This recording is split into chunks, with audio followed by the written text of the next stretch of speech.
Welcome to episode 4 of A Christmas Table. Sorry for the screaming baby, I promise it's not mine. We're here at Landers today to try and shop for the perfect ingredients that you can serve your guests or your family at home. We previously did bangus, and it was absolutely delicious. We're doing pork necks. Today is all about beef, so I'm trying to find the perfect cut of beef that I can roast, and I think I found it. It's right here. We're gonna be doing a beautiful roast using a New Zealand beef striploin. That cap fat is nice and yellow, and it's just gonna melt and be delicious when we bring it to the kitchen. Let's go. Let's make a fire, just me and you. Talk about all that we can do. We gon' make this December a Christmas to remember. We gon' make this December a Christmas to remember forever. We've previously showed you how to make a pork feast, a vegan feast, a chicken feast, and a fish feast, and now we're gonna be talking about beef. There is nothing that puts a smile on my face, especially at a Christmas table, when I see a beautiful roast beef on the table. It's actually not hard to do. It might seem a little scary to make because it's just so big, so you think you need to cook it for a long time in the oven. The recipe I want to show you today is actually very fast, and I want to get you out of the kitchen in 90 minutes. So the first thing we're going to do is you grab a beautiful piece of striploin that we're going to use as a roast. I like using striploin because it has that gorgeous fat cap right on top, which protects the meat and makes it nice and moist and tender inside. If you use something with a bone inside, you could even get something a little bit more tender, but it won't be as fast to cook. So again, we're talking about speed and quality for this Christmas season. First thing you want to do is grab a food processor to make the base flavor that we'll be using for our large striploin. So we're gonna grab a bunch of garlic, as many as possible, and then we're gonna take some fresh thyme leaves and we're gonna remove the leaves from the stalk. This might kind of get slightly burnt and black when it's in the oven, but honestly, that's something that doesn't really bother me. We're just putting a bunch here. You could also use some thyme, some rosemary, really up to you. But you want to stay away from herbs like basil or parsley because those will burn way too quickly. To this, we will be adding some salt. You can be generous here because this is literally just the outer cooking of our striploin, so kind of like a rub. Some black pepper, and then some pumice or some olive oil. And then all we want to do is blend all of this into a paste.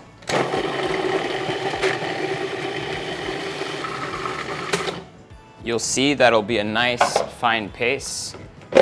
That's exactly what we are looking for right here. You're then gonna take your beautiful striploin, then take the paste, and that's gonna go all over our striploin. We're gonna also be using this as kind of one of the sauces to serve the meat with. So you can kind of get dirty, your hands will stink like garlic at this point. Rub that all over. So that is good to go. So now we have our food processor. Again, we left some of the seasoning that was in there, so the garlic, the salt, and the pepper, all that will combine really nicely. I've got some pine nuts, some grated parmesan cheese.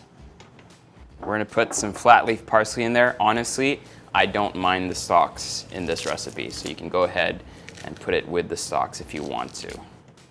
And then we'll be adding some fresh basil leaves. For these ones, I'm gonna remove most of the stalks, just keep the leaves. But again, you don't have to throw away the stalks. You can use that to kind of infuse oils or make like little nice basil green oils that have really great color. That is always really useful. This is a great sauce to make ahead because it's kind of like a pesto, and you can use it, I think in the fridge. You can keep this for like easily a week and it won't go bad because we're gonna add a little bit of acidity there to preserve everything. Healthy drizzle of extra virgin olive oil, tiny bit of vinegar, and a small pinch of sugar because I find that the basil in the Philippines isn't very sweet, so this kind of just helps make it a bit more sweet. Close it up, blend everything.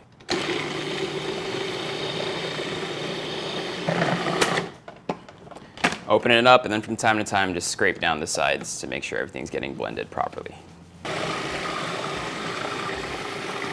You want a nice texture like that where it's a little still coarse because of the nuts, but still nice and blended. After 2 hours, your meat's good to go. Like I said, you can also do this the night before. All we're gonna do now is transfer the meat out, put that on the grill in the oven, and then put this thing right in the bottom to catch all those juices from the garlic, the fat, all that flavor that's just be basically melting off the meat, which we'll then be able to use as the base of our sauce. All we need to do is place the meat flat side up, roast it for 15 minutes at 450 Fahrenheit.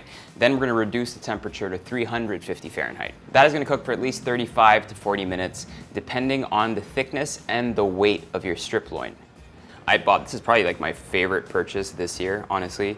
Not sponsored, but basically I can put this in the oven and I can monitor the temperature on my phone so it can tell me when it's ready so I can drop the temperature down. Since tomatoes in the Philippines aren't super sweet, I like to cook them down to really release all their flavor. So we'll grab a couple of tomatoes, quarter them up. All that gets placed into a roasting pan and just toss all that together until everything is properly oiled. And that goes into the oven until the tomatoes are completely blistered, release some of their sugars, and get nice and colored. Next, a little slaw to just kind of bring up some acidity because obviously the meat is gonna be very fatty and intense. So chop up some apples, which we're just gonna cut up into like small little matchsticks. Juice of 1 lemon, a little bit of sugar, mix everything together.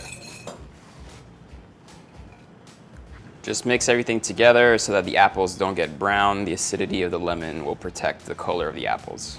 And that slaw is basically ready to go. It might seem very simple, but it's super tasty and will just elevate any dish that you put on the Christmas table. Once the roasting juices will be available to us, we'll be making like a quick little sauce. So all I'm gonna do is cut up a bunch of different mushrooms. We don't need to add anything at this point because remember the roasting juices already has a bunch of garlic and a ton of flavor coming from the beef fat. We're just looking to wilt this down and then we'll be cooking the roasting juices separately and then combining both together. What's roast beef without potatoes? I want to do something healthier by using sweet potatoes, but because sweet potatoes tend to be a bit more fibrous than regular potatoes, it's really important still to add a little bit of white potatoes just so that the consistency and texture is closer to what you would expect from a velvety mashed potato. We boiled them until they were nice and tender in a bit of salted water. Now they're ready to go, so all we're gonna do is cut them up, mash them, and then add them with some butter and some cream and just make it delicious. You can mash this with a fork if you want to, but I'm lazy. We then bring that all back to the stove. About 60 grams to 80 grams of butter. Once the butter is melted, keep that to the side. Another pot goes on, some all-purpose cream goes in. Wait till that gets nice and liquid. I actually, when I'm making mashed potatoes, don't like to salt or season them yet because you want to be able to taste everything together with the cream before you actually make that commitment of salting it. I've over-seasoned mashed potatoes so many times because I salted the potatoes at this stage. Once your cream is nice and liquid, we're gonna very sparingly add this to the mash on top of the stove, starting with just this spatula over here and bringing it together. Add the rest in, mix together, turn off the fire. At this point, you should be able to do it with a whisk. While doing this, it really comes down to personal preference in terms of how liquidy or how chunky you want it to be. I like mine kind of smooth with still chunks of potatoes in there. One little trick I do usually to get my mashed potatoes to fluff up nicely when I'm using a whisk is right before serving them, I put them in the oven for about 10 minutes. It'll just dry everything up and get a little fluffier and have that texture that I'm looking for, that airiness.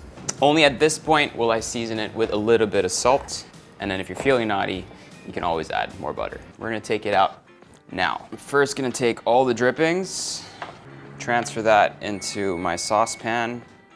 So you'll see you've developed kind of like a beautiful crust right on top. It's nice and hard, so that fat cap really just cooked perfectly. All we gotta do is rest it for 20 minutes. This is super key. A roast beef like this is not supposed to be served piping hot. Then we'll take out our tomatoes. Simple, beautifully blistered, got a little bit of coloring, exactly what we wanted.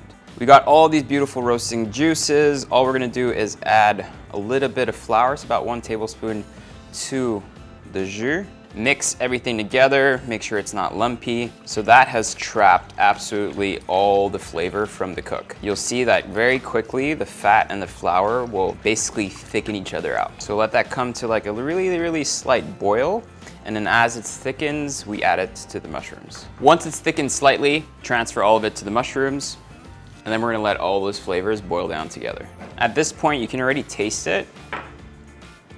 So right now, it's extremely fatty. So we're gonna add a little bit of salt. And I feel, and this is why tasting is so important, I feel like this needs a little bit of acidity. So we're gonna cook that down, and I'm gonna show you a little trick. So consistency-wise, we're almost there. So I kept the roasting pan, which is very key. So you got your wine. The rule is, don't cook with anything you wouldn't drink. It's a very bold wine, which is perfect for this. The wine will just basically cook down here a little bit, so the acidity will go out, but it'll also grab all the trapped flavors that are into the pan. So that should lighten the sauce a little bit. Once you smell it and you can see that that aridity or that acidity has dissipated a little bit, then we're good to go to transfer it into our mushrooms. Mix all that together. I'm still gonna let this simmer down for like 2 to 3 minutes to thicken it. And this is completely optional, up to you. I'm gonna add a little bit of cream. A bit of cream goes in just to bind everything together, but you can already serve it without the cream if you don't want to. Our sauce is done. Now to our tomatoes. Good quality Greek yogurt goes onto our plate.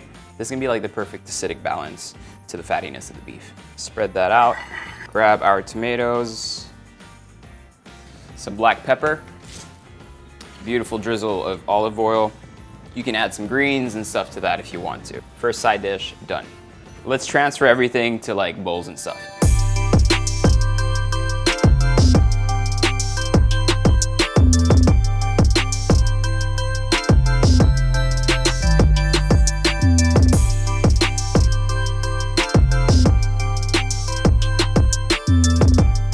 Now, if that doesn't look like a festive Christmas plate, I don't know what does. Let's cut it up and taste a little bit of everything.